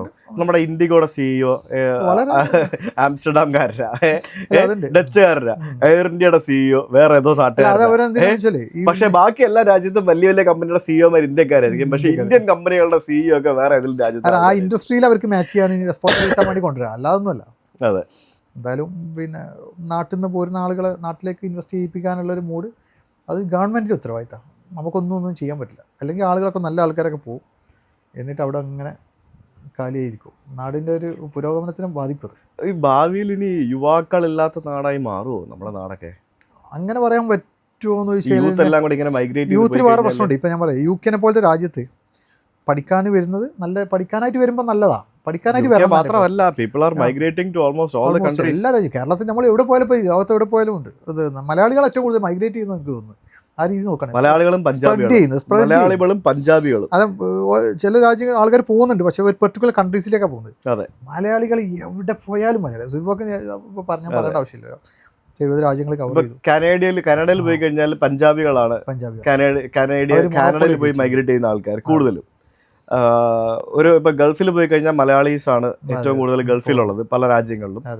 പിന്നെ ഓസ്ട്രേലിയ പോയി കഴിഞ്ഞാൽ മലയാളീസ് ഉണ്ട്, തെലുങ്കന്മാരുണ്ട്, അങ്ങനെ കുറച്ച് സെറ്റ് ഓഫ് അങ്ങനെ കുറച്ച് അത് ഓരോ ആൾക്കാർ മൈഗ്രേറ്റ് ചെയ്യുന്ന കുറേ രാജ്യങ്ങളുണ്ട്. ആ രാജ്യങ്ങൾ ഇതിപ്പോൾ അതിനകത്ത് തന്നെ മലയാളികളിൽ തന്നെ ഒരു സമയത്ത് ഈ US അയർലൻഡ് ഇങ്ങനെയുള്ള രാജ്യങ്ങളിലേക്ക് ഈ കോട്ടയം ഇടുക്കി ഭാഗത്തുനിന്നുള്ള ക്രിസ്ത്യൻസ് ആയിട്ടുള്ള മലയാളികളായിരുന്നു മൈഗ്രേഷൻ കൂടുതലായിട്ട് നടന്നുകൊണ്ടിരുന്നത് അല്ലേ? അതിനൊക്കെ ഒരു ടൈം ഉണ്ടായിരുന്നു. ഇപ്പൊ അങ്ങനെയല്ല, ഇപ്പൊ അങ്ങനെയൊക്കെ മാറി. ഇപ്പൊ ജനറൽ എല്ലാവരും മൈഗ്രേറ്റ്. അതെ, ഒരു കാലത്ത് പണ്ടൊക്കെ അമേരിക്കൻ അച്ചായൻ എന്ന് പറഞ്ഞൊരു ടേം വരെ ഉണ്ടായിരുന്നല്ലോ. അമേരിക്കൻ അച്ചായൻ അല്ലേ? അതായത് അമേരിക്കയിലേക്ക് പണ്ട് അച്ചായന്മാരായിരുന്നു ഏറ്റവും കൂടുതൽ പോയിക്കൊണ്ടിരുന്നത്. മലബാർ ഏരിയയിൽ ഞാൻ വേറെ കണ്ടൊരു വ്യത്യാസം, നമ്മൾ വന്ന കാലഘട്ടത്തിലൊന്നും നമുക്ക് കെയർ ഹോമിലൊന്നും വർക്ക് ചെയ്യാനുള്ള ഒരു മൈൻഡ് സെറ്റില്ലായിരുന്നു. ഇപ്പം ഏറ്റവും കൂടുതൽ കെയർ ഹോമിൽ വർക്ക് ചെയ്യുന്ന മലബാർ ഏരിയയിൽ നിന്ന ആൾക്കാരാണ്. എന്ത് കുഴപ്പമില്ല, മൈൻഡ് സെറ്റ് മാറി, യങ്സ്റ്റേഴ്സിൻ്റെ മൈൻഡ് സെറ്റ് എന്തായാലും മാറി. എങ്ങനെയെങ്കിലും പുറത്ത് പോവുക, അവിടെ ചെയ്യാമെന്നുള്ള ഒരു സാഹചര്യം വന്നു. അത് ശരിക്കും സ്റ്റഡി ഒക്കെ ഒരുപാട് ഹെൽപ്പ് ചെയ്തിട്ടുണ്ട്. പക്ഷേ ആളുകൾ ചൂസ് ചെയ്യണം. ഇപ്പോൾ UK പോലത്തെ രാജ്യത്ത് വരുമ്പോൾ അവരെന്ത് ഇവിടെ ചെയ്യാൻ പറ്റുന്നൊരു ബോധത്തോടു കൂടി വരണം. ആരെങ്കിലും പറഞ്ഞിട്ട് എന്തെങ്കിലുമൊക്കെ ചാടി കയറി വന്നാൽ അവർ വിടപ്പെടും. അതായത് cost of living is very high. അങ്ങനെ വരുമ്പോൾ മാനസിക സമ്മർദ്ദം, അയ്യോ പിന്നെ ചിന്തിക്കുക, വേറെ രാജ്യത്ത് പോകുന്നതിന് ചൂസ് ചെയ്തിട്ട് നമുക്ക് എന്താണ് പറ്റുന്ന രാജ്യത്തേക്ക് പഠിക്കാൻ പോവുക, അല്ലെങ്കിൽ അവിടെ ജോലി മൈഗ്രേറ്റ് ചെയ്ത് പോവുക എന്നുള്ള ബിസിനസ് ചെയ്യാൻ പോവുക എന്നുള്ളതാണ്. അങ്ങനെ ആകുമ്പോൾ മാനസിക സമ്മർദ്ദം കുറക്കാം. എന്നുള്ളതാണ് എൻ്റെ ഒരു കാഴ്ചപ്പാട്. ഞാനൊക്കെ ഇത് പ്ലാൻ ചെയ്യാതെ വന്നോണ്ടേ ആ എല്ലാം പ്രഷറിലൂടെയും കടന്നുപോയി. ഇപ്പോൾ ഞാനൊരു സത്യം പറഞ്ഞാൽ ഇവിടെ വന്നിട്ട് ഇപ്പോൾ നമ്മൾ റീസെൻ്റ്ലി കാണുന്ന സിറ്റുവേഷൻ നോക്കുകയാണെങ്കിൽ എന്തൊക്കെയോ ഒരു സ്റ്റുഡൻറ്റ് വന്നിട്ട് ഇവിടെ പ്രയാസപ്പെടേണ്ടി വന്നോ ആ എല്ലാ കഷ്ടപ്പാടിലൂടെയും നമ്മൾ പോയി. അങ്ങനെ പോകണമെന്നില്ല, നമ്മൾ കുറച്ചും കൂടി വയസ്സായിട്ട് രാജ്യങ്ങൾ നമ്മൾ പ്ലാൻ അല്ലല്ലോ, ഈ പറഞ്ഞ നമ്മൾ എക്സ്പോർട്ട് ചെയ്താണല്ലോ. എൻ്റെ ഫാമിലി എക്സ്പോർട്ട് ചെയ്തതിൽ വെച്ച് ഏറ്റവും എക്സ്പെൻസീവ് ആയ പ്രോഡക്റ്റ് ഞാൻ തന്നെയാണ്. അതല്ലോ ഇത്. പക്ഷേ ഒരു കണക്ക് നോക്കുകയാണെങ്കിൽ പിന്നെ ഞാൻ ആ മേഖലയിൽ തന്നെ എത്തിപ്പെട്ടു. അതിൽ അത്യാവശ്യം നല്ല സ്മാർട്ടായിട്ട് ആ കാര്യങ്ങൾ പഠിച്ചെടുക്കാൻ പറ്റി, കുറച്ച് സമയം എടുത്തെങ്കിലും. എന്തായാലും ഓൾ ദി ബെസ്റ്റ്. പിന്നെ നമ്മളെ കുറേ യാത്ര ചെയ്യാൻ പറ്റി. അതെ, പിന്നെ അതൊക്കെ തന്നെ. Nice to have you with Chat with Bhakthan. It was a wonderful discussion. Thank you. Thank you. Bye. Thank you.